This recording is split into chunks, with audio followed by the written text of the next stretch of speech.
விதிமீறல் கடிதங்களுக்கான இணையவழி ஒருமுறை ஒழுங்குபடுத்தும் திட்டத்தினை முதலமைச்சர் ரங்கசாமி தொடங்கி வைத்தார்.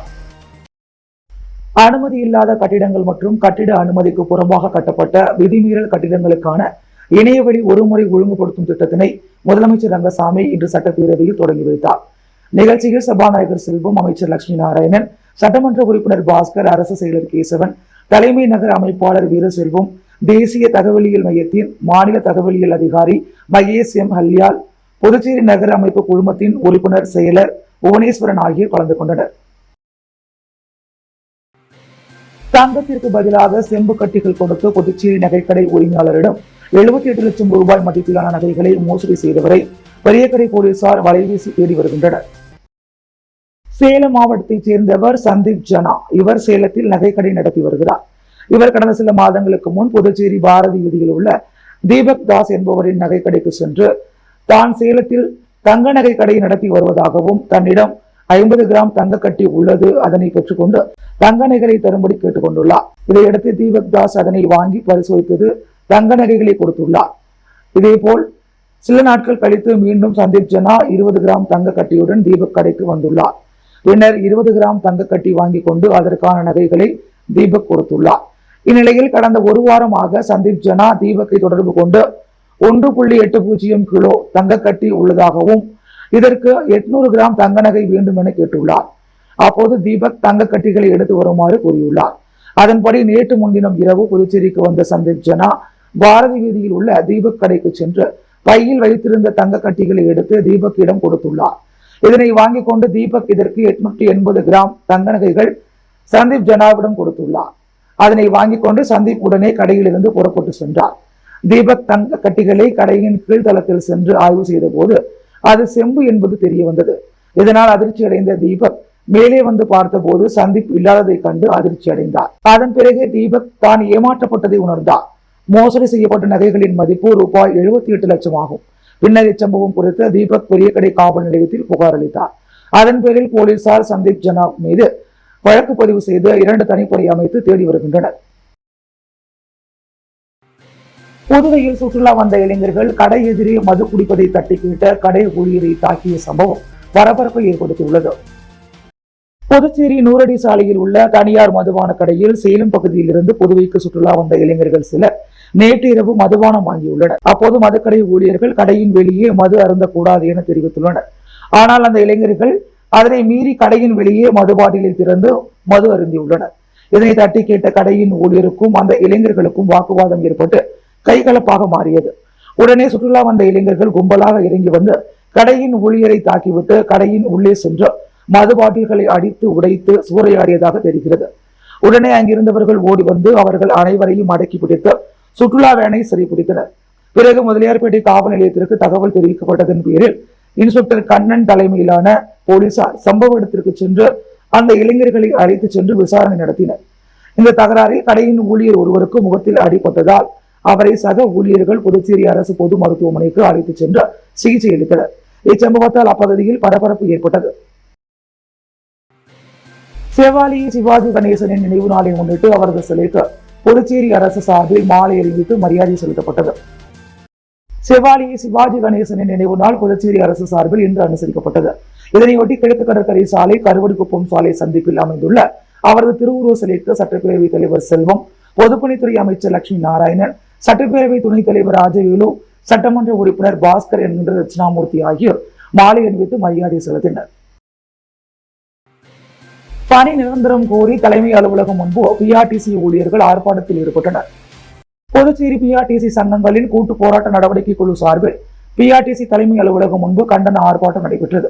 போராட்டத்திற்கு பாலகிருஷ்ணன் தலைமை வகித்தார். வேலையன், ராஜேந்திரன், பாஸ்கர், முத்துக்குமரப்பன், இளங்கோ கோவிந்தன், திருநாவுக்கரசு, ஜெயசீலன் உள்ளிட்டோர் முன்னிலை வகித்தனர். போராட்டத்தில் அரசு ஊழியர் சம்மேளன நிரந்தர செய்தி தொடர்பாளர் கலைமாமணி டாக்டர் நமச்சிவாயம் உள்ளிட்டோர் கலந்து கொண்டனர். ஒப்பந்த அடிப்படையில் பணிபுரிந்து வரும் அனைத்து ஓட்டுநர் மற்றும் நடத்துனர்களை பணி நிரந்தரம் செய்ய வேண்டும், அனைத்து ஊழியர்களுக்கும் 7வது ஊதிய குழு பரிந்துரைகளை அமல்படுத்த வேண்டும் என வலியுறுத்தி ஆர்ப்பாட்டம் நடைபெற்றது. அடுத்த கட்டமாக வரும் 28ஆம் தேதி முதல் தொடர் வேலைநிறுத்த போராட்டம் நடத்த உள்ளதாக அவர்கள் அறிவித்துள்ளனர். ஆரியமுகம் தொகுதியைச் சேர்ந்த தொழிலதிபர் சந்திரமோகன் சுமார் 500க்கும் மேற்பட்டோருடன் பாஜக தலைவர் வி.பி. ராமலிங்கம், உள்துறை அமைச்சர் நமச்சிவாயம் முன்னிலையில் தன்னை பாஜகவில் இணைத்துக் கொண்டார். புதுச்சேரி அரியாங்குப்பம் தொகுதியைச் சேர்ந்த தொழிலதிபரும் சமூக சேவகருமான சந்திரமோகன் பாஜகவில் இணையும் விழா அரியாங்குப்பத்தில் உள்ள காமராஜர் திருமண நிலையத்தில் நேற்று நடைபெற்றது. நிகழ்ச்சிக்கு அரியாங்குப்பம் தொகுதி பாஜக தலைவர் வசந்தராஜ் தலைமை தாங்கினார்.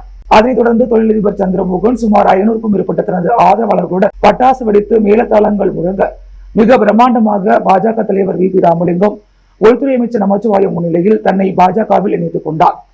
அதனைத் தொடர்ந்து தொழிலதிபர் சந்திரமோகனுக்கு பாஜக தலைவர் ராமலிங்கம், அமைச்சர்கள் நமச்சிவாயம், ஜான்குமார், சட்டமன்ற உறுப்பினர் செல்வம் ஆகியோர் சால்வை அணிவித்து வாழ்த்துக்களை தெரிவித்தனர். அதேபோல் பாஜக பல்வேறு அணி நிர்வாகிகள், தொகுதி பொறுப்பாளர்கள் மற்றும் தொண்டர்கள், அரியாங்குப்பம் பகுதி மக்கள் என திரளாக கலந்து கொண்டு சந்திரமோகனுக்கு வாழ்த்துக்கள் தெரிவித்து சிறப்பித்தனர். அதைத் தொடர்ந்து விழாவிற்கு வந்திருந்த அனைவருக்கும் பிரியாணி விருந்து வழங்கப்பட்டது. ராகுல் காந்தி தேசிய பேரவை சார்பில் அகில இந்திய காங்கிரஸ் கட்சியின் தலைவர் மல்லிகார்ஜுனா கார்கே பிறந்தநாள் விழா பல்வேறு இடங்களில் வெகு விமர்சையாக கொண்டாடப்பட்டது. அகில இந்திய காங்கிரஸ் கட்சியின் தலைவரும் பாராளுமன்ற மாநிலங்களவை எதிர்க்கட்சி தலைவருமான மல்லிகார்ஜுனா கார்கேவின் 84வது பிறந்தநாள் விழா ராகுல் காந்தி தேசிய பேரவை சார்பில் புதுச்சேரியில் பல்வேறு இடங்களில் கொண்டாடப்பட்டது. ராகுல் காந்தி தேசிய பேரவையின் தலைவரும் காங்கிரஸ் கட்சியின் ஊடக பிரிவு சேர்மனும் ஆகிய ஆரிய சேகர் தலைமையில் நடைபெற்ற விழாவில் பேரவை துணைத் தலைவர் திருவேங்கடம், வழக்கறிஞர் பிரிவு தலைவர் மருதுபாண்டியன், அசோகன், தயாளன், பிரபு ஆகியோர் முன்னிலை வகித்தனர். முதல் நிகழ்வாக மணக்குள விநாயகர் ஆலயத்தில் சிறப்பு பூஜை செய்யப்பட்ட தங்கத்தேர் இழுத்து பக்தர்களுக்கு அன்னதானம் வழங்கப்பட்டது. அதனைத் தொடர்ந்து முல்லாவதியில் உள்ள தர்காவில் சிறப்பு தொழுகை செய்யப்பட்டு இனிப்புகள் வழங்கப்பட்டது. பின்னர் தூய இருதய ஆண்டவர் ஆலயத்தில் சிறப்பு பிரார்த்தனையும் ஏழை எளிய மக்களுக்கு உணவும் நலத்திட்ட உதவியும் வழங்கப்பட்டது. மேலும் காங்கிரஸ் கட்சி தலைமை அலுவலகத்தில் காங்கிரஸ் கட்சி சார்பில் பிறந்தநாள் கேக் வெட்டி இனிப்புகள் வழங்கப்பட்டது. இந்நிகழ்ச்சிகளில் சிறப்பு விருந்தினர்களாக முன்னாள் முதல்வர் நாராயணசாமி, முன்னாள் அமைச்சர் கந்தசாமி, முன்னாள் துணை சபாநாயகர் பாலன், முன்னாள் அரசு கொறடா அனந்தராமன், முன்னாள் சட்டமன்ற உறுப்பினர் கார்த்திகேயன் ஆகியோர் கலந்து கொண்டு சிறப்பித்தனர். இந்நிகழ்ச்சியில் மணவாளன், தனுசு, இளையராஜா, மோகன் தாஸ், செந்தில், முத்துரங்கன், சேவாதர இளைஞரணி தலைவர் மணிகண்டன், மகளிர் காங்கிரஸ் பஞ்சகாந்தி, முத்தமிழ் சித்ரா, வசந்தி, குணபூஷணம், பொன்னி உட்பட காங்கிரஸ் கட்சி நிர்வாகிகள் திரளாக கலந்து கொண்டனர். புதுச்சேரி அரசின் இலவச அரிசியை சட்டமன்ற உறுப்பினர் நேரு இன்று பயனாளிகளுக்கு வழங்கினார். புதுச்சேரியில் கடந்த சில மாதங்களாக மாதம் விலையில்லா அரிசி வழங்கப்பட்டு வருகிறது. மேலும் ரேஷன் கடைகள் இல்லாததால் மக்கள் அதிகம் கூடும் பகுதியில் அரிசி ஏற்றி வரும் வாகனத்தை நிறுத்தி வைத்து அதன் மூலம் அரிசி பொதுமக்களுக்கு வழங்கப்பட்டு வந்தது. இந்நிலையை போக்கும் விதமாக முன்பு சட்டமன்ற உறுப்பினராக இருந்தவர்கள் இதற்கான எந்த ஒரு முயற்சியும் எடுக்காத நிலையில் உருளையன்பேட்டை தொகுதி சட்டமன்ற உறுப்பினர் நேரு முயற்சியால் சுபியா நகர் மகாலட்சுமி திருமண நிலையம் அருகில் அரசுக்கு சொந்தமான இடத்தில் புதிய ரேஷன் கடை கட்டப்பட்டு அதன் திறப்பு விழா இன்று உருளையன்பேட்டை தொகுதி சட்டமன்ற உறுப்பினரும் புதுச்சேரி மனிதநேய மக்கள் சேவை இயக்க நிறுவன தலைவருமான நேருவால் திறந்து வைத்து இம்மாதத்திற்கான விலையில்லா அரிசி பொதுமக்களுக்கு வழங்கப்பட்டது. நிகழ்ச்சியில் உருளையன்பேட்டை தொகுதியைச் சேர்ந்த மனிதநேய மக்கள் சேவை இயக்க பிரமுகர்களும் அப்பகுதியைச் சேர்ந்த சிவராஜ், குணசேகரன், வேலாயுதம், பன்னீர்செல்வம், சதாசிவம், அபு, கோபி மற்றும் பலர் உடனிருந்தனர். முதலமைச்சர் பிறந்த நாளை முன்னிட்டு தவளக்குப்பம் பகுதியில் என்ஆர் டிராபி முதலாம் ஆண்டு கிரிக்கெட் போட்டி என்ஆர் காங்கிரஸ் தொகுதி தலைவர் குமரேசன் தலைமையில் துவங்கப்பட்டது. புதுச்சேரி முதல்வர் ரங்கசாமியின் பிறந்தநாள் விழாவை வருகின்ற ஆகஸ்ட் மாதம் 4ஆம் தேதி பவள விழாவாக கொண்டாட இருக்கின்றனர். எனவே அவரின் பிறந்த நாளை முன்னிட்டு ராயல் சிசி மற்றும் கிங்ஸ் 11 சிசி அணிகள் இணைந்து நடத்தும் என்ஆர் டிராபி கிரிக்கெட் போட்டியின் துவக்க விழா நேற்று அபிஷேகப்பாக்கம் சிவன் கோவில் எதிரே உள்ள மைதானத்தில் நடைபெற்றது. இந்நிகழ்ச்சியில் என்ஆர் காங்கிரஸ் கட்சியின் மணவெளி தொகுதி தலைவரும் KKD டிராவல்ஸ் உரிமையாளருமான குமரவேல் என்கின்ற குமரேசன் சிறப்பு விருந்தினராக கலந்து கொண்டு தலைமை தாங்கி கிரிக்கெட் போட்டியை துவக்கி வைத்தார். இந்நிகழ்ச்சியில் என்ஆர் காங்கிரஸ் கட்சி நிர்வாகிகள் புருஷோத்தமன், முருகேசன், பார்த்திபன், ஜெயபால், திருமால், கன்னியப்பன், ஜானகிராமன், அன்பழகன், ஜெயராம், வரத தேசிகன், பாலு, அருண், ரவி, பாரதி, தமிழ், சுந்தர் ஆகியோர் கலந்து கொண்டனர். புதுச்சேரி என்ஆர் காங்கிரஸ் இளைஞரணி சார்பில் உறுப்பினர் சேர்க்கை துவக்க விழா மற்றும் பேரணியை மதகடிப்பட்டு மேம்பாலம் அருகில் முன்னாள் சட்டமன்ற உறுப்பினர் கோபிகா கலந்து கொண்டு கொடியசைத்து துவக்கி வைத்தார். புதுச்சேரி மாநிலம் அகில இந்திய என்ஆர் காங்கிரஸ் சார்பில் உறுப்பினர் சேர்க்கும் பணிகளின் துவக்க விழா புதுச்சேரி NT மகாலில் நேற்று மாலை 4 மணி அளவில் நடைபெற்றது. இந்நிகழ்ச்சிக்கு திருப்புவனை தொகுதியின் என்ஆர் காங்கிரஸ் இளைஞரணி சார்பில் மோட்டார் சைக்கிளில் பேரணி நடைபெற்றது. மோட்டார் சைக்கிள் பேரணியை முன்னாள் சட்டமன்ற உறுப்பினர் கோபிகா கொடியசைத்து துவக்கி வைத்தார். இந்நிகழ்ச்சியில் திருப்புவனை தொகுதி இளைஞரணி தலைவர் பிரசாந்த் குமார் தலைமை தாங்கினார். துணைத் தலைவர் ஐயனார், பொதுச் செயலாளர் ராஜேஷ், செயலாளர் மன்னாதான், இணை செயலாளர் முத்துகுமரன், தொகுதி தலைவர் ராஜா, தொகுதி பொதுச் செயலாளர் பாலு ஆகியோர் முன்னிலை வகித்தனர். முன்னதாக இந்நிகழ்ச்சியில் புதுச்சேரி மாநில இளைஞரணி செயலாளர் MRK ராஜா, இலக்கிய பேரவைத் தலைவர் தனசேகரன், மாநில பிரதிநிதி மணவாளன், மேற்கு மாவட்ட செயலாளர் விஸ்வலிங்கம், மாவட்ட இளைஞரணி செயலாளர் சம்பத், இணை செயலாளர் பாரதி ராஜா, பொருளாளர் பெருமாள், மாவட்ட செயலாளர் குமார், தொகுதி செயலாளர் இளமாறன் மற்றும் இளைஞரணி நிர்வாகிகள், தொகுதி நிர்வாகிகள், தொண்டர்கள் என பலர் கலந்து கொண்டனர்.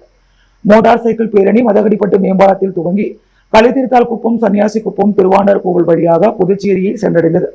இந்த மோட்டார் சைக்கிளில் பேரணியில் அருகே உள்ள 200க்கும் மேற்பட்ட என்ஆர் காங்கிரஸ் அணி தொண்டர்கள் கட்சி கொடியை கையில் ஏந்தி மோட்டார் சைக்கிளில் அணிவகுத்து சென்றனர். புதுச்சேரி மணக்குள விநாயகர் ஆலயம் முழுவதும் ஏசி வசதி ஏற்படுத்துவதற்கு யூகோ வங்கி மூலம் நிதியுதவி முதலமைச்சர் ரங்கசாமி முன்னிலையில் இன்று வழங்கப்பட்டது. புதுச்சேரி அருள்மிகு மணக்குள விநாயகர் தேவஸ்தானத்தில் பக்தர்களின் நலன் கருதியும் பக்தர்கள் மற்றும் பொதுமக்களின் வேண்டுகோளை ஏற்றும் ரூபாய் 33 லட்சம் செலவில் எல்ஜி நிறுவனத்தின் வாயிலாக தேவஸ்தானம் முழுவதும் 2025 ஆகஸ்ட் மாதத்திற்குள் குளிர்சாதன வசதி ஏற்படுத்தப்பட உள்ளது. மேலும் பக்தர்கள், உற்சவதாரர்கள் மற்றும் பொதுமக்கள் அளித்த நன்கொடை தொகை போக மீதமுள்ள தொகை தேவஸ்தான நிதியிலிருந்து மேற்கொள்ளப்பட உள்ளது. தேவஸ்தானம் முழுவதும் குளிர்சாதன வசதி ஏற்படுத்துவதற்கு ஆகும் செலவில் 1/3 பகுதியான 11,90,000 ரூபாய் புதுச்சேரி யூகோ பிரதான கிளையின் வாயிலாக நன்கொடையாக இன்று வழங்கப்பட்டது. இதற்கான காசோலையை சட்டப்பேரவைத் தலைவர் செல்வம், பொதுப்பணித்துறை அமைச்சர் லட்சுமி நாராயணன் ஆகியோரது முன்னிலையில் யூகோ வங்கியின் மண்டல மேலாளர் முதலமைச்சர் ரங்கசாமியிடம் வழங்கினார். அந்த காசோலையினை முதலமைச்சர் ரங்கசாமி கோவில் நிர்வாக அதிகாரி பழனியப்பனிடம் ஒப்படைத்தார். எல்ஜி நிறுவனத்தினர், யூகோ வங்கி கிளை மேலாளர் மற்றும் அதிகாரிகள், கோவில் சிவாச்சாரியார்கள் மற்றும் ஆலய பணியாளர்கள் இந்நிகழ்ச்சியின் போது உடனிருந்தனர். அகில இந்திய என்ஆர் காங்கிரஸ் இளைஞரணி இணையவழி உறுப்பினர் சேர்க்கையை முதலமைச்சர் ரங்கசாமி துவக்கி வைத்து அடையாள அட்டையை வழங்கினார். அகில இந்திய என்ஆர் காங்கிரஸ் இளைஞரணி இணையவழி உறுப்பினர் சேர்க்கை துவக்க விழா எல்லைப்பிள்ளைச்சாவடியில் உள்ள தனியார் திருமண நிலையத்தில் நடைபெற்றது. நிகழ்ச்சிக்கு என்ஆர் காங்கிரஸ் இளைஞரணி தலைவர் ரமேஷ் தலைமை தாங்கினார். சிறப்பு விருந்தினராக முதலமைச்சர் ரங்கசாமி கலந்து கொண்டு இணையவழி உறுப்பினர் சேர்க்கையை துவக்கி வைத்து அடையாள அட்டையை வழங்கினார். நிகழ்ச்சியில் அமைச்சர் லட்சுமி நாராயணன், துணை சபாநாயகர் ராஜவேலு, சட்டமன்ற உறுப்பினர்கள் ஆறுமுகம், பாஸ்கர், லட்சுமிகாந்தன், முன்னாள் சபாநாயகர் சபாபதி, என்ஆர் காங்கிரஸ் பொதுச் செயலாளர் ஜெயபால் மற்றும் இளைஞரணி துணைத் தலைவர்கள் பிரபாகரன், திருமுருகன், ரத்னவேலு, பொதுச் செயலாளர் மணிமாறன், வீரப்பன், செயலாளர் அரவிந்த், மத்திய மாவட்ட தலைவர் பார்த்தசாரதி, மத்திய மாவட்ட பொதுச் செயலாளர் அன்பரசன், மத்திய மாவட்ட செயலாளர் குரு மற்றும் நிர்வாகிகள் பலர் கலந்து கொண்டனர். தெய்வ மகன் சிவாஜி குரூப் சார்பில் சிவாஜியின் 24ஆம் ஆண்டு நினைவு நாளையொட்டி அன்னதானம் வழங்கப்பட்டது. தெய்வ மகன் சிவாஜி குரூப் புதுச்சேரி மாநிலம் சார்பில் சவாலியே சிவாஜி கணேசனின் 24ஆம் ஆண்டு நினைவு நாள் இன்று அண்ணா சாலையில் அனுசரிக்கப்பட்டது. இதனை முன்னிட்டு அங்கு அலங்கரித்து வைக்கப்பட்டிருந்த அவரது திருவுருவப் படத்திற்கு மலர் தூவி மரியாதை செலுத்தப்பட்டது. விழாவில் உருளையன்பேட்டை தொகுதி திமுக பொறுப்பாளர் கோபால் கலந்து கொண்டு சிவாஜியின் உருவப்படத்திற்கு மலர் தூவி மரியாதை செலுத்தி பொதுமக்களுக்கு அன்னதானத்தை வழங்கினார். விழாவில் தெய்வ மகன் சிவாஜி குரூப் நிர்வாகிகள் மற்றும் திமுக பிரமுகர்கள் பலர் கலந்து கொண்டனர். புதுச்சேரி நீதிமன்றத்திற்கு வெடிகுண்டு மிரட்டல் வந்ததை அடுத்து வெடிகுண்டு நிபுணர்களுடன் போலீசார் சோதனையில் ஈடுபட்டனர். புதுச்சேரி கடலூர் சாலையில் உள்ள ஒருங்கிணைந்த நீதிமன்றத்திற்கு வெடிகுண்டு மிரட்டல் வந்துள்ளது. இமெயில் மூலம் வந்த இந்த வெடிகுண்டு மிரட்டலை தொடர்ந்து மோப்பனாய் மற்றும் வெடிகுண்டு நிபுணர்களுடன் போலீசார் சோதனையில் ஈடுபட்டனர். நீதிமன்ற வளாகம், வழக்கறிஞர்கள் அறை, நீதிபதிகள் அறை மற்றும் நீதிமன்றங்கள் என அனைத்து பகுதிகளிலும் போலீசார் சோதனையிட்டனர். இந்த சோதனையில் எந்த ஒரு வெடிபொருளும் சிக்கவில்லை. இதனால் வழக்கமான வெடிகுண்டு புரளி என போலீசார் முடிவு செய்துள்ளனர். இருப்பினும் கூடுதல் போலீஸ் பாதுகாப்பு நீதிமன்ற வளாகத்தில் போடப்பட்டுள்ளது. பாகூர் தொகுதியில் இருந்து என்ஆர் காங்கிரஸ் இளைஞரணி செயல் வீரர்கள் கூட்டத்திற்கு பங்கேற்க வந்த இளைஞர்களின் இருசக்கர வாகன பேரணியை முன்னாள் அமைச்சர் தியாகராஜன் துவக்கி வைத்தார். புதுச்சேரியில் நேற்று நடைபெற்ற என்ஆர் காங்கிரஸ் கட்சியின் இளைஞரணி செயல் வீரர் கூட்டத்திற்கு பாகூர் தொகுதியைச் சேர்ந்த 500க்கும் மேற்பட்ட இருசக்கர வாகனங்களில் திரளான இளைஞர்கள் பேரணியாக புறப்பட்டு சென்றனர். இப்பேரணியை என்ஆர் காங்கிரஸ் கட்சியின் தெற்கு மாவட்ட தலைவர் முன்னாள் அமைச்சர் தியாகராஜன் கொடியசைத்து துவக்கி வைத்தார். நிகழ்ச்சியில் என்ஆர் காங்கிரஸ் கட்சியின் தொகுதி தலைவர் செந்தில்குமார், மாநில செயலாளர் ஆனந்த், மாநில பொருளாளர் கபாலி, இளைஞரணி தொகுதி தலைவர் வினோத் ஆகியோர் முன்னிலையில் திரளான இளைஞர்கள் பேரணியாக புறப்பட்டு சென்றனர். துணை சபாநாயகர் ராஜவேலுவின் பிறந்த நாள் விழா நெட்டப்பாக்கம் தொகுதி முழுவதும் சிறப்பாக கொண்டாடப்பட்டது. புதுச்சேரி துணை சபாநாயகர் ராஜவேலு பிறந்த நாள் விழாவை முன்னிட்டு நெட்டப்பாக்கம் தொகுதி கல்மண்டபம் கிராமத்தில் தொகுதி இளைஞரணி தலைவர் வெங்கட சுப்பிரமணி ஏற்பாட்டில் தெற்கு மாவட்ட செயலாளர் சிலம்பரசன், இளைஞரணி பொதுச் செயலாளர் ஐயப்பன், கட்சி நிர்வாகிகள் திருநாவுக்கரசு நாகப்பன், சுதாகர், விமல், சபரி, ஹரி, சத்தியமூர்த்தி, செல்வகணபதி, கிராம பொதுமக்கள் முன்னிலையில் துணை சபாநாயகர் ராஜவேலு கேக் வெட்டி பொதுமக்களுக்கு பிரியாணி இனிப்புகள் வழங்கி சிறப்பாக கொண்டாடப்பட்டது. புதுச்சேரி குயவர்பாளையம் முத்து விநாயகர் முத்து குமாரசுவாமி தேவஸ்தானத்தில் ஆடி கிருத்திகையை முன்னிட்டு 108 பால்குட அபிஷேக விழா நடைபெற்றது. புதுச்சேரி நெல்லித்தோப்பு சட்டமன்ற தொகுதிக்குட்பட்ட குயவர்பாளையம் முத்து குமாரசுவாமி தேவஸ்தான 2025 ஆண்டு கிருத்திகையை முன்னிட்டு 108 பால்குடத்துடன் மாடவீதி வழியாக பால்குட ஊர்வலம் நடைபெற்றது. பின்னர் வள்ளி தேவசேனா சமய அருள்மிகு முத்து குமாரசுவாமிக்கு மகா அபிஷேகம் நடைபெற்றது. அதனைத் தொடர்ந்து சுவாமிக்கு மகா தீபாராதனை காண்பிக்கப்பட்டது. தொடர்ந்து உள் புறப்பாடு நடைபெற்றது. இதில் திரளான பக்தர்கள் கலந்து கொண்டு சுவாமியை வழிபட்டனர். இந்நிகழ்ச்சிக்கு உபயதாரராக அதிமுக உரிமை மீட்புக் குழு மாநில செயலாளர் ஓம் சக்தி சேகர் தனது குடும்பத்துடன் கலந்து கொண்டு சுவாமி தரிசனம் செய்து பக்தர்களுக்கு அன்னதானம் வழங்கினார். சேலஞ்சர்ஸ் கிரிக்கெட் கிளப் நடத்தும் 2ஆம் ஆண்டு கிரிக்கெட் போட்டி பரிசளிப்பு விழா பெரியகாட்டுப்பாளையம் பகுதியில் நடைபெற்றது. சேலஞ்சர்ஸ் கிரிக்கெட் கிளப் நடத்தும் 2ஆம் ஆண்டு கிரிக்கெட் போட்டி பெரியகாட்டுப்பாளையம் மைதானத்தில் நடைபெற்றது. இப்போட்டியில் புதுச்சேரி மற்றும் தமிழக பகுதியைச் சேர்ந்த சுமார் 32 அணிகள் பங்கேற்று விளையாடின. இப்போட்டியின் இறுதி ஆட்டம் நேற்று நடைபெற்றது. இதில் முத்திரப்பாளையத்தைச் சேர்ந்த MCC அணியினர் முதல் இடத்தையும், பெரியகாட்டுப்பாளையத்தைச் சேர்ந்த சேலஞ்சர்ஸ் கிரிக்கெட் அணியினர் 2ஆம் இடத்தையும், பெருங்கலூர் பகுதியைச் சேர்ந்த ACCB கிரிக்கெட் அணியினர் 3ஆம் இடத்தையும் பிடித்தனர். நடைபெற்ற இப்போட்டியின் பரிசளிப்பு விழா பெரியகாட்டுப்பாளையம் மைதானத்தில் நேற்று மாலை நடைபெற்றது. இதில் சிறப்பு விருந்தினராக பங்கேற்ற தொழிலதிபர் மனோ 35,000 மதிப்பீட்டில் விளையாட்டு வீரர்களுக்கு சீருடைகள் வழங்கி பாராட்டினார். மேலும் திமுக மாநில பொதுக்குழு உறுப்பினர் சண்முகம் முதல் பரிசாக 20,000 ரூபாய் மற்றும் சுழற் கோப்பையை வழங்கினார். தொழிலதிபர் பிரின்ஸ் தேவதாஸ் 2ஆம் பரிசாக 15,000 ரூபாயும், நேஷனல் பள்ளி தாளாளர் கிரண்குமார் 3ஆம் பரிசாக 10,000 ரூபாயும், பெரியகாட்டுப்பாளையம் விடுதலை சிறுத்தை கட்சி செயலாளர் சிவசக்தி முருகன் 4ஆம் பரிசாக 5,000 ரூபாயும், திமுக நிர்வாகி விமல்ராஜ் 5ஆம் பரிசாக 2,500 ரூபாயும் வெற்றி பெற்ற அணிகளுக்கு வழங்கி பாராட்டினர். இவ்விழாவில் தொழிலதிபர் அப்பாசாமி, மதனப்பட்டு பஞ்சாயத்து ஊராட்சி மன்ற தலைவர் மாறன், அதிமுக நிர்வாகி சுந்தரமூர்த்தி, முன்னாள் கவுன்சிலர் தேவேந்திரன், தொழிலதிபர் ஹரி, ஒன்றிய கவுன்சிலர் சித்தானநாதன், தொழிலதிபர் சாண்டில்யன், திமுக நிர்வாகி வேல்முருகன், மதுரைப்பட்டு பஞ்சாயத்து செயலாளர் ரமேஷ், முன்னாள் ராணுவ வீரர் உதயா ஆகியோர் நிகழ்ச்சியில் கலந்து கொண்டு சிறப்பித்தனர். புதுவையின் அன்றாட நிகழ்வுகளை காண பாண்டி ஹெட்லைன்ஸ் யூடியூப் சேனலை சப்ஸ்கிரைப் பண்ணுங்க. தொடர்ந்து எங்களுடன் இணைந்திருக்க பக்கத்தில் உள்ள பெல் பட்டனை பிரஸ் பண்ணுங்க, லைக் பண்ணுங்க, ஷேர் பண்ணுங்க. என்றும் உங்களுடன் பாண்டி ஹெட்லைன்ஸ்.